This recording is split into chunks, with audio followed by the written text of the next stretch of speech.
Hello everyone, good morning. কেমন আছো তোমরা সবাই? আশা করি সবাই খুব ভালো আছো। Welcome back to my channel. আমি স্মৃতি। আজ হলো রবিবার, মানে ছুটির দিন। আর আজকের দিনটা আমার একটু দেরি করেই শুরু হয়, তাই আজকে অন্য দিনের তুলনায় একটু দেরি করেই ঘুম থেকে উঠেছি। উঠেই আমাদের দুজনের জন্য 2 কাপ চা বানিয়ে নিলাম। রকিও উঠে পড়েছে, আর দেখলাম বিস্কুটের কোটোটা একদম খালি হয়ে গেছে। তাই আগের দিন বিস্কুট কিনে এনেছিলাম বাজার থেকে, সেইটা কোটোটার মধ্যে ঢেলে দিচ্ছি এখন। সপ্তাহের বাকি দিনগুলোর থেকে আজকের দিনটা আমার একটু আলাদাভাবেই কাটে।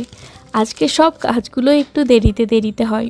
প্রথমেই একটু চা আর আমার খুব পছন্দের একটা বাপুজি কেক আর 2টো ম্যারি বিস্কুট দিয়ে আজকে দিনটা শুরু করলাম। প্রত্যেক দিন তো রান্নাবান্নার প্রচুর চাপ থাকে। বাড়িতে আমি ব্রেকফাস্ট, লাঞ্চ, ডিনার সব বানাই। তাই আজকে রকি সকালে বাজার করতে গেছিলো কিছু সবজি কিনতে। তখন গরম গরম কচুরি আর ঘুগনি এনেছে। বলল আজকে আর বাড়িতে কিছু বানাতে হবে না। তাই কচুরি ঘুগনি দিয়ে আজকের ব্রেকফাস্টটা হলো দুজনের। আর জানো তো, সপ্তাহের বাকি দিনগুলোতে রান্নার মধ্যে ডিম, চিকেন এগুলো প্রায় দিনই হয়, কিন্তু মাত্রা সেভাবে হয় না। কারণ রকি অফিস যায়, তার আগে ঘুম থেকেও যখন ওঠে তার আগে আমার মোটামুটি রান্না হয়ে যায়। তো সে কারণে মাছ আনার আর সময়ও থাকে না। তাই আজকে বললাম আজ তো রবিবার, একটু মাছ নিয়ে এসো। তো সেই মাছগুলো এখন ভালোভাবে ধুয়ে নিচ্ছি। আর এদিকে একটু তেঁতুল ভিজিয়ে রাখলাম, আজকে মাছের টক বানাবো ভেবেছি। আর তোমাদের সাথে একটা মজার ব্যাপার শেয়ার করি। তোমরা আগের ভ্লগে দেখেছো যে গতকাল মানে শনিবার আমি খিচুড়ি বানিয়েছিলাম। সেটা এত পরিমাণে আমি বানিয়ে ফেলেছি যে আজকেও সেটা আছে। তো রকি বলছিল যে আজকে আর ভাত রান্না করার দরকার নেই, ওই খিচুড়িটাই খেয়ে নেবো আবার। কিন্তু আমি তাও একটু ভাত চাপিয়ে দিয়েছিলাম, কারণ যদি খেতে না পারি, যদি একটু খারাপ হয়ে যায় সেই কথা ভেবেই। কিন্তু রকি তাও বলছিল যে ভাতগুলো রেখে দিও, বরং রাতে খাওয়া হবে, ওই খিচুড়িটাই খাবো। কারণ জানো তো, আমরা দুজনেই খিচুড়ি খেতে ভীষণ ভালোবাসি। আর সেটা যদি একদিন পুরনো হয় তাও ভালো লাগে। এখানে মাছগুলোতে একটু নুন হলুদ মাখিয়ে রেখে দিচ্ছি। আর জানো তো, রবিবারে রকিও আমাকে রান্না করাতে অনেক সাহায্য করে। ও বলছিল আজকে মাছের টকটা ওই বানাবে। আর আমি এখানে একটু ভাজা মশলা গুঁড়ো করলাম ওই মাছের টকটা করব বলে। তারপর এখানে মাছগুলো এখন রকি ভেজে নিচ্ছে। আমার বড়দি মানে আমার বড় ননদ, তাকে রকি একটু আগে ফোন করেছিল আজকে। তারপর সেখান থেকে একটা রেসিপি জেনেছে দিদির কাছ থেকে মাছের টকের। দিদি খুব ভালো মাছের টক বানায়, তো তারপর বলছে যে আমি ওই পদ্ধতিতেই এই মাছের টকটা বানাবো আজকে। দেখলাম ও যখন আজকে রান্না করছে, তাহলে আজকে পুজোটা আমি করি। কারণ প্রত্যেক দিন তো ও অফিস যাওয়ার আগে স্নান করে পুজো করে, তাই আমার সকাল দিকের পুজোটা করা হয় না। কালকে ফুল কিনে এনেছিলাম।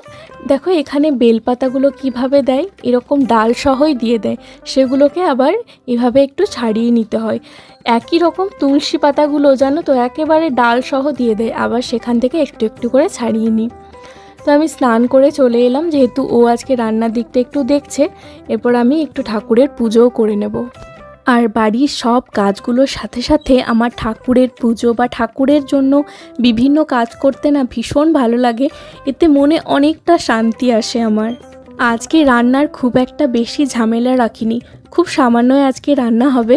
কারণ আজকে তো রবিবার, ছুটির দিন। তাই আজকে ভেবেছি যে আমরা দুজন মিলে একটা জায়গায় আজকে বেড়াতে যাব। কোথায় যাব তোমাদেরকে একটু পর বলবো সেটা। সেই ছোটোবেলা থেকে এই কলকাতা শহরের কত জায়গা নিয়ে কত গল্প শুনেছি। তখনই ভাবতাম যখন বড় হব পুরো কলকাতাটা ঘুরে দেখব। তা এখন সুযোগ এসেছে, তাই ভাবছি একটু ঘুরে নিই। আমার এখানে দেখো পুজো দেওয়া হয়ে গেছে ঠাকুরদেরকে। ওইদিকে আমার পুজো হওয়ার সাথে সাথে দেখছি এইদিকে রকি মাছের টক বানিয়ে একদম রেডি করে ফেলেছে। ও খুব ভালো রান্না করে, এটাতে আমার কিন্তু খুব সুবিধাও হয়, মাঝে মাঝে একটু হেল্পও পেয়ে যায়। তো তারপর আমি একটু বেগুন ভাজা আর আলু ভাজা করলাম। আর এইদিকে দেখো খিচুড়িটাও বলছিল খাবো, তাই আমি আজকে একটু সামান্য নুন আর একটু সামান্য মশলা দিয়ে গরম করে দিয়েছিলাম ওকে। তো ও কিন্তু সত্যি আর ভাত খেলোই না, বললো আমি খিচুড়িই খাবো।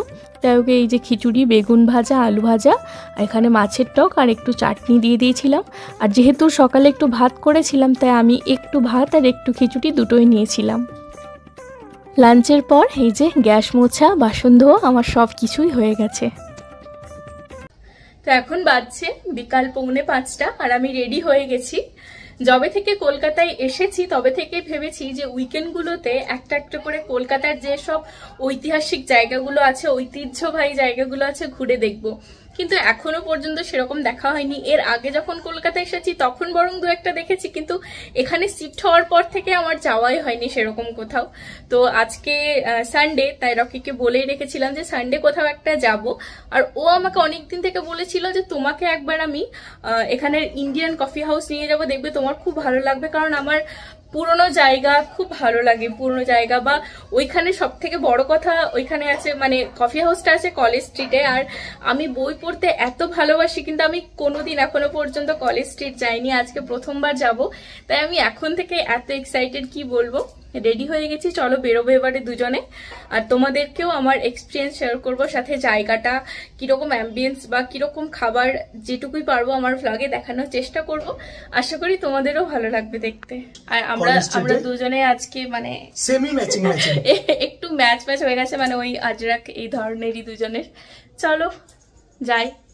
বেরিয়ে পড়লাম দুজনে। আর আজকের ওয়েদারটা এত ভালো আছে কি বলবো। অন্যদিন বৃষ্টি পড়ে, আজকে বৃষ্টিটা একদম পড়েনি, তাই আমরা খুব ভালোভাবে যেতে পারছি। তবে এত সুন্দর একটা ঠান্ডা ঠান্ডা আবহাওয়া, একদম গরম নেই, খুব ভালো লাগছিল।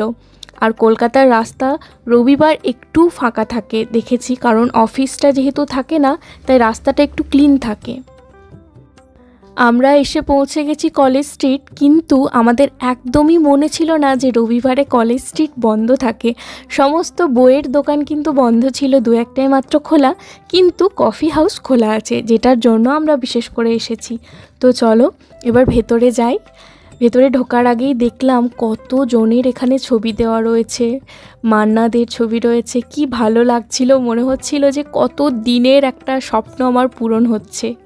আচ্ছা, তোমরা যারা আমার ভ্লগ দেখছো তাদের মধ্যে কেউ কি কখনো কফি হাউসে এসে কফি খেয়েছো? তাহলে আমাকে কমেন্টে অবশ্যই জানিও। ভেতরে ঢুকে দেখলাম কত মানুষের ভিড়। রকি বলছিল আজকে সানডে, তাই একটু নাকি ভিড়টা কম আছে, অন্যদিন আরও বেশি থাকে। রকি এর আগেও এসেছে, কিন্তু আমি এই প্রথমবার এখানে এলাম। একেবারে 8 থেকে 80, কোনো বয়স এখানে বাদ ছিল না। সবাই কি সুন্দর বসে বসে গল্প করছে, আড্ডা দিচ্ছে, কেউ কাউকে বিরক্ত করছে না, সবাই নিজের মতো বসে আছে। আর এই যে মেনু কার্ড, আমরা দেখছিলাম কি খাওয়া যায় এখানে দেখছিলাম যারা এসে টেবিলে বসছিল সবাইকে কিন্তু 1 গ্লাস করে জল দিয়ে যাচ্ছিল। এখানে যারা খাবার সার্ভ করছিলেন তাদের সবার পোশাক একই রকমের, একটা বিশেষ ধরনের ছিল। এটা নাকি সেই অনেক দিন থেকে আছে। এখানে আসার আগে আমরা বেশ কিছু রিভিউ দেখেছিলাম, তো তার মধ্যে থেকে আজকে আমরা অর্ডার করেছিলাম একটা ফিশ কবিরাজি, যেটা দাম ছিল 140 টাকা, আর একটা স্পেশাল হট কফি যেটার দাম ছিল 70 টাকা, আর একটা নর্মাল হট কফি যেটার দাম ছিল 40 টাকা। অনেকেই এখানের খাবারের নিয়ে অনেক ভালো খারাপ মন্তব্য করেছে, কিন্তু আমার আর রকির যেরকম লেগেছে, আমি তোমাদেরকে একদম সত্যি কথা বলছি, আমাদের ফিশ কবিরাজিটা দারুণ লেগেছিল, ভীষণ ভালো খেতে ছিল, খুব টেস্টি। আর যে স্পেশাল হট কফিটা ছিল সেটা খেতেও খুব ভালো ছিল। তবে যে আমরা একটা নর্মাল হট কফি নিয়েছিলাম 40 টাকার, সেটা খেতে আমাদের একদম ভালো লাগেনি। ওটা মনে হচ্ছিল জাস্ট নর্মাল একটু জল আর দুধের সাথে সামান্য একটু কফি পাউডার গুলে দিয়েছে। বাকি যে দুটো আইটেম আমরা নিয়েছিলাম ওগুলো খেতে সত্যি খুব ভালো ছিল। তোমরা গেলে এগুলো ট্রাই করতে পারো। যে ফিশ কবিরাজিটার ভেতরে খুব ভালো পরিমাণে মাছও দেওয়া ছিল। আমি এখানে আসার পর থেকে একটা টেবিলে আমার খুব নজর কাটছিল। দেখো এখানে বেশ কিছু বয়স্ক ভদ্রলোক, ওনারা বসে আড্ডা দিচ্ছে, গল্প করছে। আমি ভাবছিলাম কত দিনের বন্ধুত্ব হবে এনাদের, হয়তো অনেক দিনের, হয়তো এনারা প্রায় আসেন এখানে আড্ডা দেন। বেশ ভালো লাগছিল এগুলো ভেবে। এখানে কত গুণী মানুষের আনাগোনা ঘটেছে, সত্যজিৎ রায়, মান্না দে, রবীন্দ্রনাথ ঠাকুর।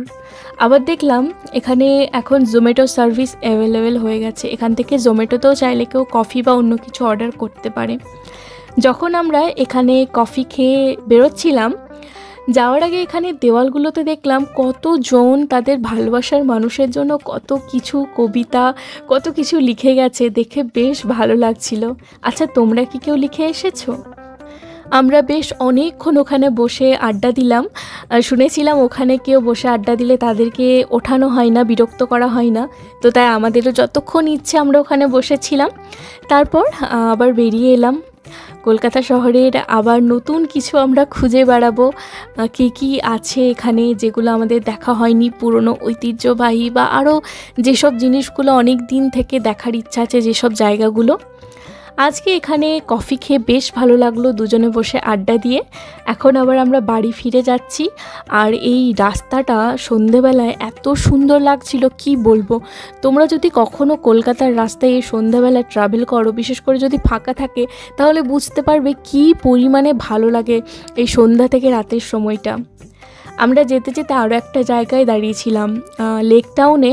রকি বলছিল একটা পার্ক আছে খুব ভালো, তো সেখানেই গেছিলাম আমরা। ভাবছিলাম এই পার্কে কিছুক্ষণ বসে তারপর বাড়ি ফিরবো, কিন্তু খুব জোরে বৃষ্টি শুরু হয়ে গেছিলো, আমরা প্রায় ভিজেই যাচ্ছিলাম। সে কারণে এখানে আর আমরা বেশিক্ষণ থাকতে পারিনি। তবে পার্কটা সত্যি খুবই সুন্দর ছিল। পার্কটা সত্যি ভীষণ সুন্দর।